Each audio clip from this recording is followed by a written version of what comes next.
According to Smith A 2015, it has been acknowledged that hosting events in the venue of an open space has become a trend in recent years.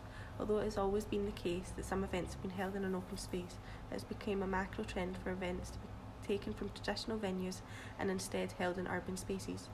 It is said that event space is favoured by organisers as they use this type of event to seek and create a more spectacular and memorable event. This type of venue is also favoured by local authorities as it makes the open space more visible. Although events being held in public spaces and cities is favoured, it can also be controversial. Open space events can animate the space as well as degenerate the city space. Glasgow Green is a park in the east end of Glasgow on the north bank of the River Clyde. Established in the 15th century, it is the oldest park in the city. As Glasgow is a large and dynamic multicultural city, many events are organised every year in different venues. We will therefore talk about the events who take place in Glasgow Green. Over the years, there have been many historic live music events on Glasgow Green. For example, Michael Jackson performed there in 1992 in front of a crowd of 65,000 people, his only live show in Scotland. The Green was also hosted Download Festival in 2004, a live music festival featuring Metallica, Linkin Park, Korn and Slipknot. In 2014, it hosted Radio 1's Big Weekend, which was the biggest free-ticketed music event in Europe. This brought over 50,000 spectators.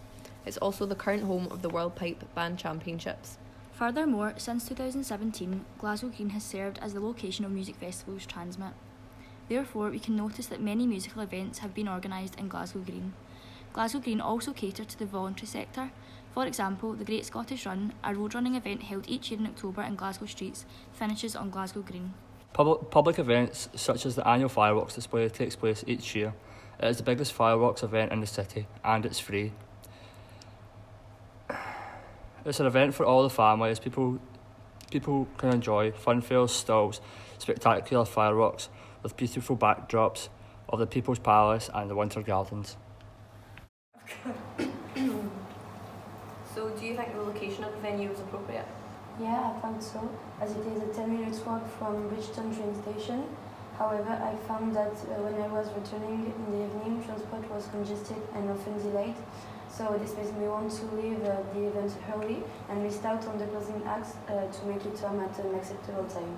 Yeah, when I went, I felt that when I went to the fireworks event, there was no helpful procedures or signage to help people move or go anywhere. So your guidance from to and from the train station was very little to help for someone who doesn't stay in the area. For example, for myself, I don't stay in that area, so it makes it a lot harder for me to find out where to go. And the first year I went, I did actually get lost because I went to the wrong place. Do you think that would hinder people that have disabilities that would then need assistance? According to Krajner 2008, he stated that open spaces are public spaces and they must ensure that there is access for all and they're designed for equal use despite disabilities and special recreational needs. Do you believe that Glasgow upheld to this? Yeah, I definitely do. However, Transmit do have accessible disabled parking. However, this isn't really made clear in the actual festival because from personal experience I went and for example the toilets, everything was just kind of congested together and people were just using disabled toilets. So this brings up obvious safety concerns and I feel like when the weather is bad it makes mobility issues even worse. Did you find that other events in Glasgow Green were also disorganised? Well, when I attended the fireworks, I found that because it was an open event with no tickets, and there were so many people and nobody knew where to go because of the lack of signage. And in addition to that, the fireworks were behind schedule, and because the weather was so awful, the ground was mucky, and everybody the atmosphere wasn't as good. So I don't really agree because when I attended the Kilts work, everything was on time with helpful signage and helpful stations. For issues such as security, Highmore 1997 identified that there was a couple of hazards, such as forged and duplicate tickets, as well as due to the excessive amount of people attending the event, fire exits and stuff were blocked. do you think that these were an issue at Glasgow Green when you attended these various events? Well, from personal experience, I'd say that the security measures have adapted and changed over the years. From like when I first went, it was just a quick bag search, so there wasn't really much else in place. And like body searches, it was only like men that would get them due to a lack of female security staff. So that was obviously a concern. And the lack of security could be a concern for items that people are bringing in, such as alcohol, drugs and like, weapons. In the recent years, there have been significant changes to the security. Metal detectors have been incorporated into the searches in 2018, alongside sniffer dogs and more female security members. So this tightened security and resulted in several arrests due to the amount of people in possession of restricted items. When I attended the firework display, there was very little or no security, which, as a guest, it made me feel unsettled, specifically with events that are happening in this day and age.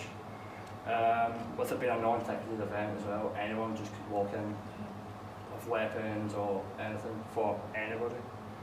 In addition to this, it could be like overcrowding, which could cause injuries. So I really think that security management is essential for open space events. I agree with that, because when I attended Transmit, I thought the security was fine, but I did feel there was a lot of health and safety issues. For example, there was a lot of large crowds, meant the venue was at full capacity and the weather was extremely hot, and that caused people to overheat, and there were no free water stations and water bottles were overpriced, which is an obvious hazard, and it kind of makes you feel concerned as an attendee that the venue doesn't care about your safety. I believe that there were more problems in the first year of Transmit in terms of people trying to sneak in. So like people were climbing over walls and ridges, which then led to overcrowding. This could cause a major cause for concern if everyone had to leave the site quickly, as it would then have an unforeseen impact on the venue's emergency response plan and cause a major hazard. Well, Boggia 2018 said that events can generate significant pressure on environmental resources unless they're well managed and monitored, and they stated that there's no current models to measure the sustainability of open space events, but suggests that a protocol to assess the eco-sustainability of events could be just evaluating it in every stage, and that could be from planning, the organisation, implementation and the post-event. So do you think that Glasgow Green had an environmentally friendly waste management technique? When I attended Transmit before, I didn't really see any recycling points, and there was rubbish often left like all over the floor. Bins were overflowing, so which meant they weren't getting emptied as much during the day. However, I heard that they were introducing this year the new recycling points, which I think would be more beneficial to the environment and the safety of everything.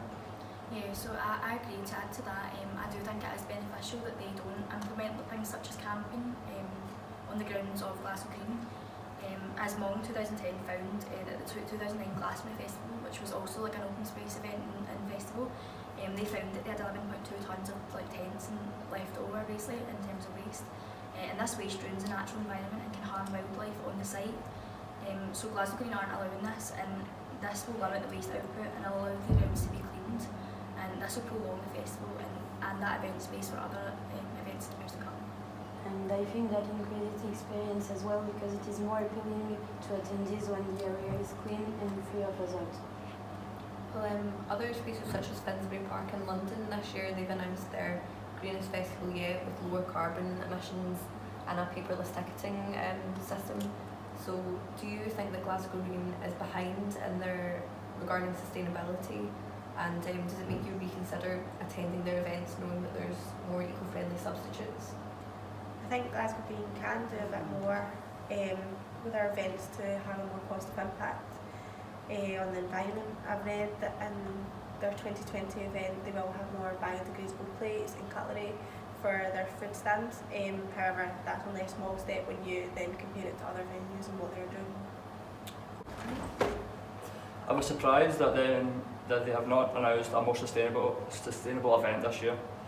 As the 2020 Climate Change Summit is due to be held in Glasgow, yet Glasgow's biggest event, biggest festival, supposedly creates the largest amount of waste.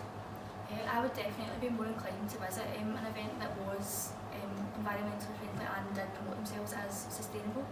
I think it would be a good experience, as nowadays climate change is such a big issue, and I feel like more and more young people are getting involved with issues such as this, and it will attract more young people to these kind of events. So in conclusion, do you think that open spaces such as Glasgow Green are beneficial for the events industry? Yeah, I definitely think so, because as mentioned before, they're unique spaces and they bring new things to an attendee's experience, like just atmosphere and nature, things that aren't really considered with other venues. Yeah, I totally agree, and of course you need to remember that to make a successful open space event you've got to think about accessibility, security, as well as implementing sustainability.